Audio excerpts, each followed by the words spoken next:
স্বাগত টিভিসি সংবাদে আপনাদের সাথে আছে অর্ঘমিত্র তরফদার। শুরুতেই জানিয়ে দেব মার্কেন্টাইল ব্যাংক সংবাদ শিরোনাম। দাবি আদায়ে কাকরাইলে জগন্নাথ বিশ্ববিদ্যালয়ের শিক্ষক শিক্ষার্থীদের সমাবেশ, সকালে দুপুরে গণ অনশন, যোগ দেবেন সাবেকরাও। ডলারের দাম বাজার ভিত্তিক হওয়ায় ছোট আমদানিকারকদের উদ্বেগ, দর নিয়ন্ত্রণহীন হলে মূল্যস্ফীতি আবার বাড়ার শঙ্কা অর্থনীতিবিদদের।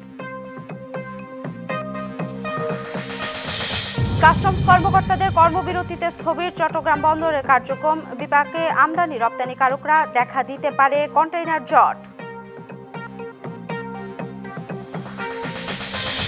উচ্চ রক্তচাপে ভুগছেন দেশের 4 কোটির বেশি মানুষ, ওষুধেও রোগ নিয়ন্ত্রণ করতে পারছেন না 85% অসংক্রামক রোগের মৃত্যু ঝুঁকি।